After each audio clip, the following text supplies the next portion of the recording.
Studying computer science at Harvard sounds expensive, but thanks to CS50, you can take Harvard computer science courses online for free, and in most cases, even get a free certificate, if you know where to look.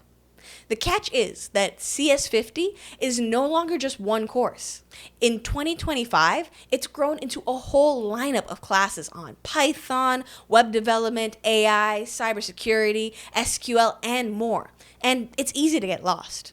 So, in this video, I'll help you pick the right CS50 course for you, and I'll walk you through how the free certificate actually works.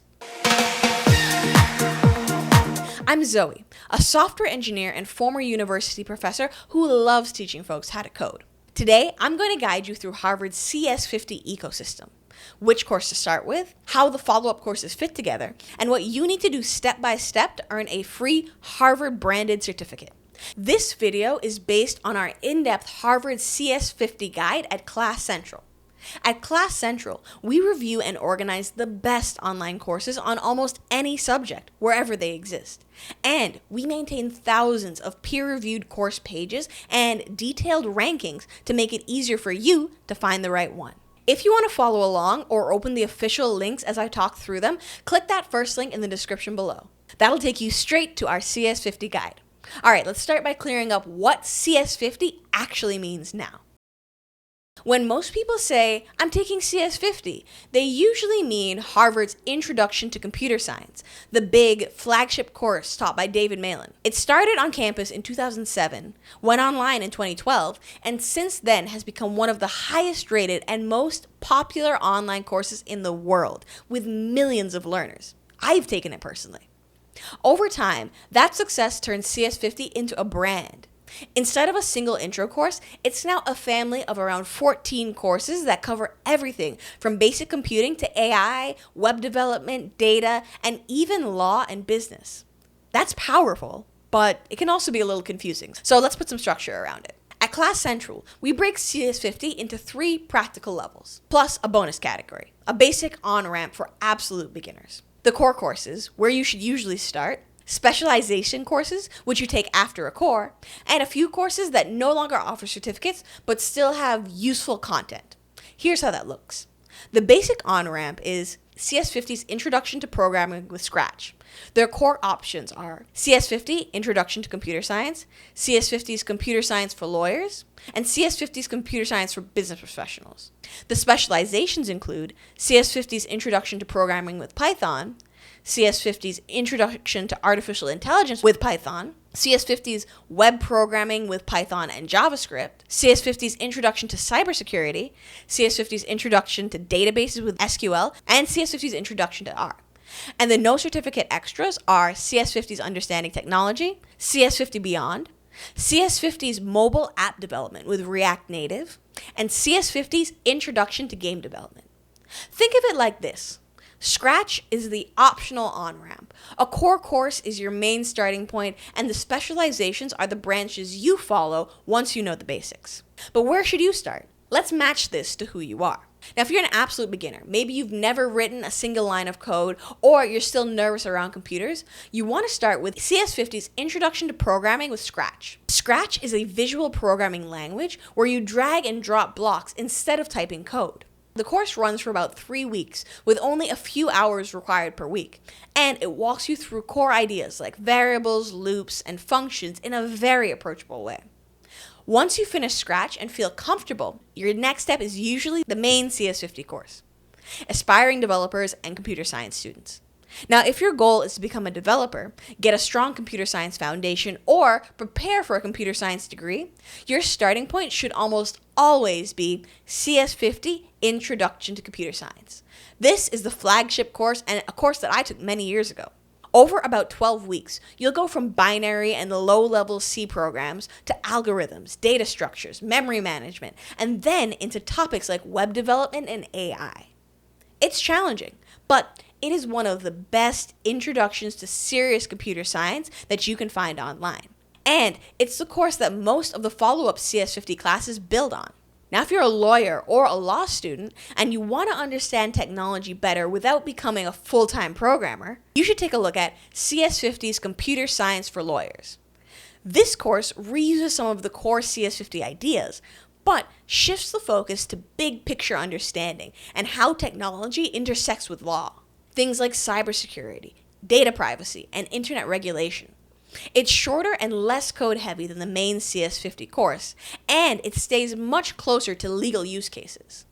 But if you happen to work in business, product, or management, and you need to understand how the technical pieces fit together so you can lead teams or make better decisions, then CS50's Computer Science for Business Professionals is likely a better fit. Again, a lot of the core concepts are similar: networking, the web, cloud computing, security. But the emphasis is on giving you the right mental models and vocabulary to talk to engineers and make informed decisions, not on turning you into a full-time developer. How to build a path with the specializations. Now, once you've done a core course that fits your profile, you can then branch out into the specializations. And you don't need all of them. It's better to think of this in terms of paths. So here are some examples from our guide. Path 1, future web developer. If you want to build websites and web apps, a strong path would be introduction to computer science, then web programming with Python and JavaScript, and then optionally, introduction to databases with SQL. The web course digs into backend and front-end tools, Python frameworks like Flask and Django, JavaScript, HTML, and CSS, and deployment basics, while the SQL course deepens your understanding of databases and data modeling.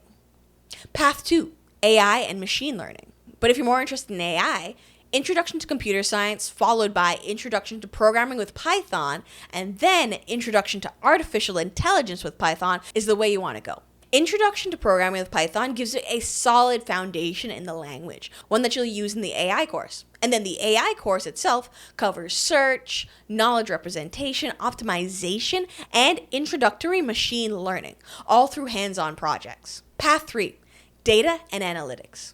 If you're leaning towards data roles, you want to start with Introduction to Computer Science, and then either Introduction to Databases with SQL or Introduction to R.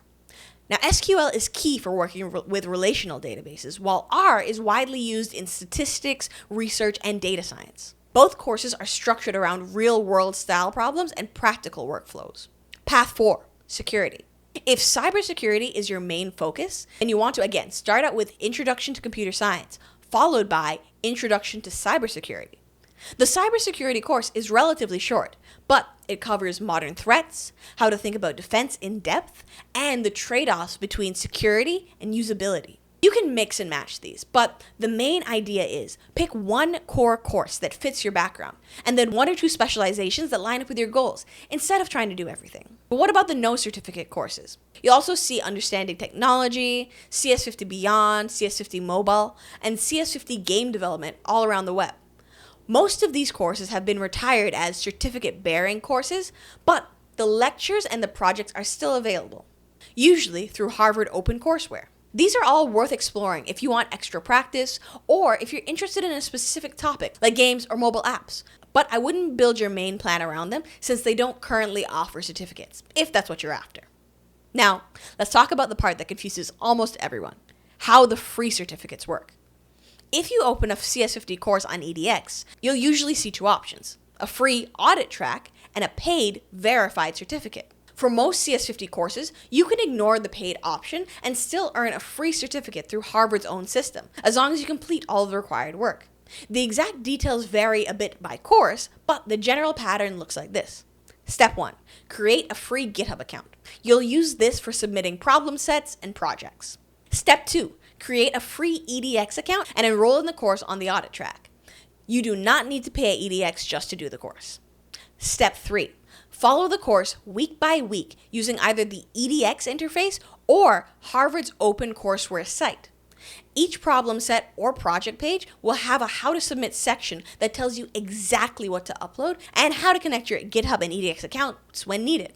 Step 4, complete all the graded work and make sure you've met the passing threshold. Some courses also include quizzes in EDX that you'll need to finish on the audit track. Step 5, once everything is graded and marked as complete, you'll be able to claim a free certificate of completion through CS50's own system, usually linked from the course FAQ or certificate page on Harvard OCW. That free certificate is separate from EDX paid verified certificate. If you only care about proving that you finished CS50, the free certificate is usually enough.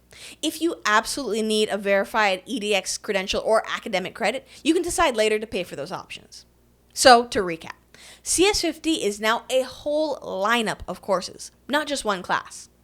Start with Scratch if you're a complete beginner or with the main CS50 course. Or if you're more interested in law or business, start with one of those variants if that fits your career better.